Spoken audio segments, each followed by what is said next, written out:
Sejam bem-vindos ao nosso segundo módulo do curso Conhecendo a Si Mesmo.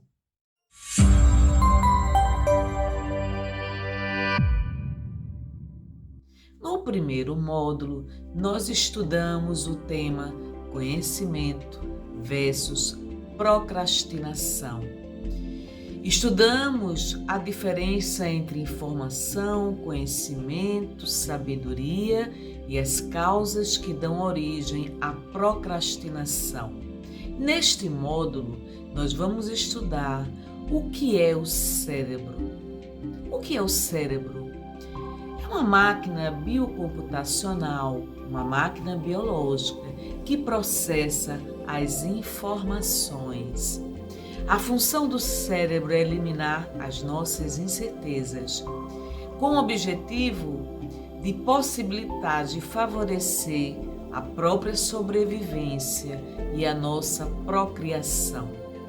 Então, quando nós falamos em cérebro, nós estamos falando em pensamento, ideias, planejamento, memórias, emoções, sentimentos, ou seja, tudo isso é produzido por computações cerebrais. Observem que, se nós repetimos muito uma coisa, essa repetição se transforma em quê? Num hábito. E esse hábito é internalizado pelo cérebro como algo positivo para a nossa sobrevivência. Isso quer dizer que nem tudo que se transforma em hábito registrado no cérebro verdadeiramente é positivo.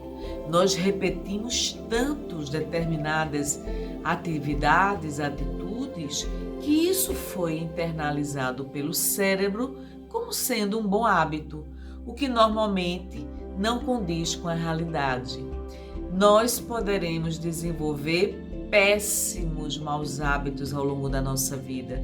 E o cérebro fará a leitura de que esses péssimos maus hábitos são importantes para a nossa sobrevivência.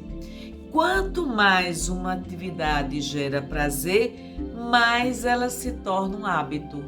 Então, nós tendemos a desenvolver hábitos na vida nossa em decorrência do prazer que essa repetição gera. Por exemplo, tem pessoas que são viciadas em Coca-Cola. Do hábito transformou-se no vício e o cérebro internalizou esse hábito como sendo algo necessário à sobrevivência. Então, observe que o nosso desconhecimento, a nossa falta de conhecimento sobre o que nós comemos, o que nós fazemos, como nós agimos, como nós reagimos, nos gera verdadeiramente grandes dificuldades na vida. E isso se contrapõe ao processo de transformação positiva.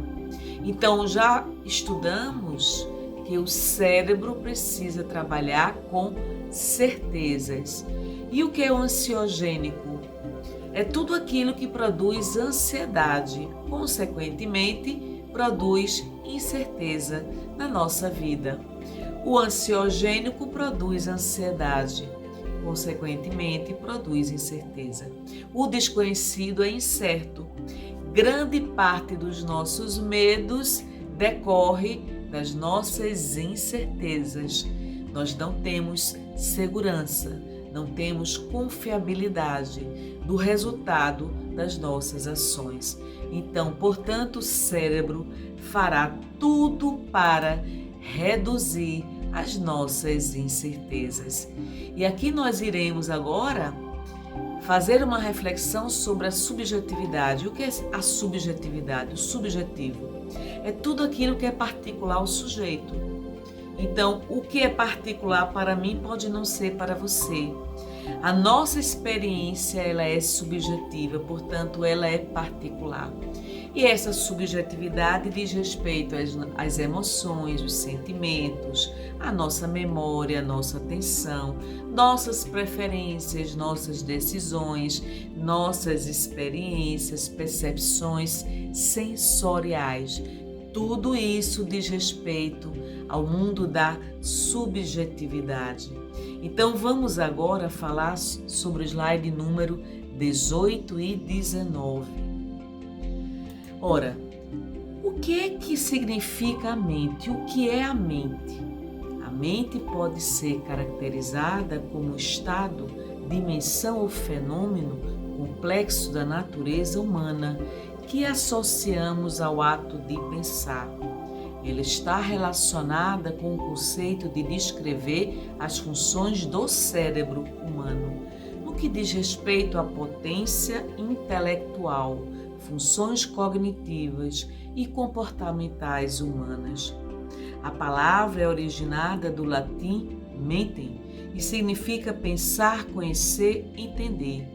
Porém, ela também pode ter o significado de medir, ponderar, visto que, com as habilidades que ela possui, ela pode avaliar o peso e as consequências dos pensamentos. Observamos que comportamento é ação ou conjunto de ações executadas por um indivíduo. Os comportamentos ocorrem em relação à mente. Os comportamentos são um conjunto de ações ou padrões de ações de um indivíduo. E o que são os afetos? São um elemento, um módulo mental e inclui as emoções e sentimentos. As cognições incluem os pensamentos, as ideias, as decisões, as memórias, a imaginação, as percepções dos sentidos, a visão, a audição, a atenção e planejamento. E o que é a decisão? É um processo cognitivo de redução de incertezas que tem por objetivo produzir um comportamento. Decisão ou processo decisório é o processo de redução da incerteza. A pessoa indecisa está parcialmente incapaz de reduzir suas incertezas. Na ciência é chamada de entropia cognitiva. E a escolha é um processo comportamental. Escolher é agir. Às vezes, as escolhas ocorrem independentemente das decisões, como, por exemplo, os hábitos. Às vezes, você escolhe uma coisa e faz outra. Escolher é fazer, agir. Vou dar um exemplo a vocês, a diferença entre decisão e escolha. Eu tomo uma decisão que não vou mais tomar Coca-Cola, mas passo em frente a uma padaria e escolho tomar aquela Coca-Cola. Ou seja, a minha decisão de não beber mais refrigerante da Coca-Cola vai na contramão da minha escolha. Nem sempre existe coerência entre as nossas decisões e as nossas escolhas. E aí vem a grande pergunta: por que nos autossabotamos? Porque os nossos afetos entram em conflito com as nossas cognições. Nossas cognições entram em conflito com os nossos comportamentos. E os nossos afetos estão em contradição com os nossos comportamentos. Onde houver contradição, haverá conflito. Então, muitas vezes o que eu penso não se reflete no que eu falo e não se traduz no meu comportamento diário. Vamos agora ver o que é o julgamento. Slide número 21. Julgamento é um processo cognitivo que te ajuda a estimar e atribuir valores e definições para as coisas do mundo. A melhor maneira de melhorar a régua interna é o conhecimento, ou seja, sem conhecimento dificilmente teremos bons julgamentos. Há julgamentos que são individuais, subjetivos.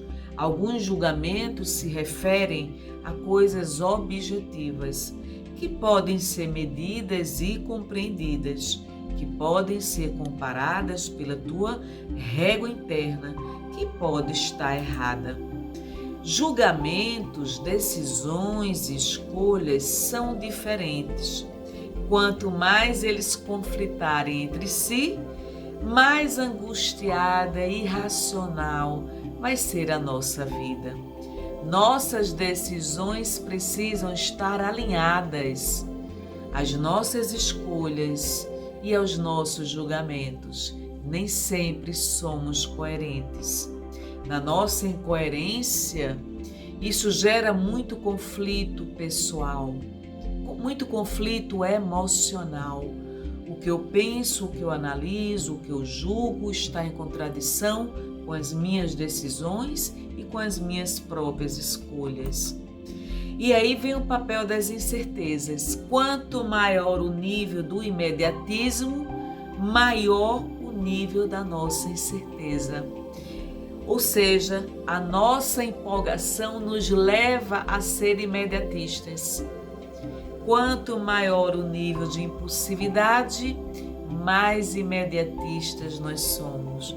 Ou seja, dificilmente teremos maior controle, maior estabilidade, maior certeza em função de decisões que são tomadas em decorrência do nosso nível alto de impulsividade. Já observamos, portanto, diante de tudo isso, a necessidade de nós reduzirmos as nossas incertezas. Vamos agora mencionar o slide de número 24, conflitos sensoriais. O que são eles? Conflitos entre os sentidos do corpo. O cérebro está sempre presumindo certezas. São as nossas premissas. O cérebro usa premissas para reduzir as incertezas. O teu cérebro adota certezas. Se você repete muito uma coisa, teu cérebro pressupõe que isso é uma certeza, que é importante para a tua sobrevivência. Então, premissa significa proposição, conteúdo, informações essenciais que servem como base para um raciocínio, para um estudo que levará a uma conclusão.